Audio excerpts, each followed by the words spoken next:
ছদ্মবেশে একাধিক নারীর সঙ্গে প্রেম বিয়ে, তারপরেই তরুণীদের সর্বস্ব লুট করত যুবক। স্বামীর এমন কাণ্ড জানতে পেরেই পুলিশের দ্বারস্থ স্ত্রী। কি বললেন ওই বধূ, শুনুন। জানতে পারলাম বিয়ে হয়েছে আমার সঙ্গে। যখন বিয়ে হয় তখন নাম দিয়েছে আমার সঙ্গে ফিরোজ মল্লিক। ওরকে জানতে পারলাম ওর নাম হলো জুল হাসান মল্লিক। ওর নিজের নামটাও গোপন করেছে, গোপন করে আমার সঙ্গে বিয়ে করে। নাম বদলে একের পর এক যুবতীর সঙ্গে সম্পর্ক, বিয়ে করেছেন এক যুবক, আর এরপরেই তাদের থেকে সর্বস্ব লুট করে গা ঢাকা দিতেন তিনি। তবে এই ঘটনার সামনে আনেন ওই যুবকের বিবাহিত স্ত্রী। ইতিমধ্যেই বারাসাতের শাসনের ওই যুবকের বিরুদ্ধে কার্যত অভিযোগের পাহাড় তৈরি করেছেন স্ত্রী। অভিযোগ, লুটপাটের বিষয়টি জানাজানি হতেই স্ত্রীর ওপর মানসিক শারীরিক নির্যাতন, এমনকি গর্ভপাত করানো সহ আরো একগুচ্ছ কাণ্ড ঘটিয়েছে ওই যুবক। জানা গিয়েছে, উত্তর 24 পরগনা জেলার বসিরহাট মহকুমার মিনাখা থানা ধুতুরদহ গ্রাম পঞ্চায়েতের অন্তর্গত খড়িবাড়ি গ্রামের বাসিন্দা 29 বছরের ফজিলা বিবি 2017 সালে হারোয়ার একটি ক্লিনিকে ডাক্তার দেখাতে গিয়ে সেখানেই পরিচয় হয় বারাসাত মহকুমার শাসন থানার অন্তর্গত শাসন গ্রাম পঞ্চায়েতের চোলপুর গ্রামের বাসিন্দা ফিরোজ মল্লিক ওরফে জুল হাসান মল্লিকের সাথে। যদিও প্রথমে নিজের ছদ্মনাম ব্যবহার করে যুবতীকে প্রেমের জালে ফাঁসায় ওই যুবক, তারপর একে একে ব্ল্যাকমেইল করতে করতে এক প্রকার ওই যুবতীকে বিয়ে করতে বাধ্য করেন। 2018 সালের 2 ফেব্রুয়ারি ওই যুবতীর সঙ্গে বিয়ে হয় ফিরোজের, আর তারপর থেকে শুরু নানানভাবে প্রতারণার কৌশল। অভিযোগ, নানা অছিলায় ফজিলার থেকে ধাপে ধাপে 14 লক্ষ টাকা সহ বেশ কিছু সোনার গহনা আদায় করে নেয় সে। তার এমন কর্মকাণ্ডের প্রতিবাদ করলে কপালে জুটতো মার। ফজিলা জানিয়েছেন, ফিরোজের সঙ্গে একাধিক নারীর সম্পর্ক রয়েছে জেনে যাওয়ার পরেই তার উপর অত্যাচার শুরু হয়। এমনকি একবার তার পেটে লাথি মেরে জোর করে গর্ভপাত করান ওই প্রতারক।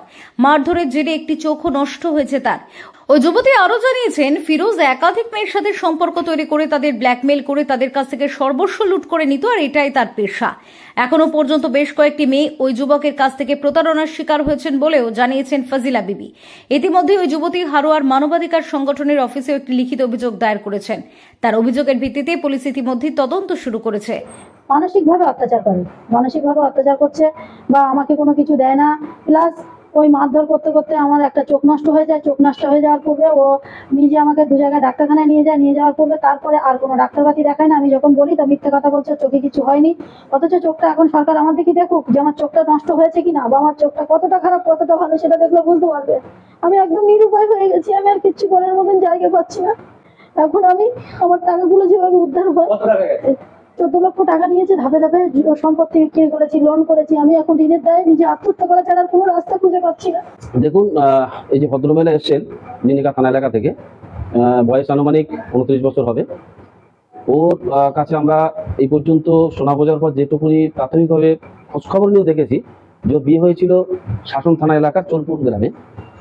তো যে ছেলেটির কথা আমাদের সঙ্গে বলেছে, আমরা প্রাথমিক একটা খোঁজখবর নিয়েছি। প্রাথমিক খোঁজখবর নিয়ে জানতে পেরেছি অ্যাকচুয়ালি এর সঙ্গে যেটা ঘটেছে, এর সঙ্গে শুধু নয়, এর একাধিক বিয়ে হয়েছে। আর এর কাজ হলো, এই ছেলেটির কাজ হলো মেয়েদের সঙ্গে মিষ্টি ভাষায় কথা বলা, তার সঙ্গে মেয়েটাকে প্রেমের জালে জড়িয়ে তাকে বিয়ে করা, এবং তার কাছ থেকে ভালোবাসা টাকা পয়সাগুলো বেশ কিছু নিয়ে, টাকা পয়সা তার কাছ থেকে হাতিয়ে নিয়ে যখন দেখে আর সেই মেয়েটার টাকা পয়সা দেওয়ার ক্ষমতা নেই, তখন আস্তে আস্তে তার সঙ্গে তার উপর অত্যাচার করতে থাকে, আস্তে আস্তে তাকে ত্যাগ করে দেয়, দূরে সরিয়ে দেয়। Bureau report, TV7 Bangla.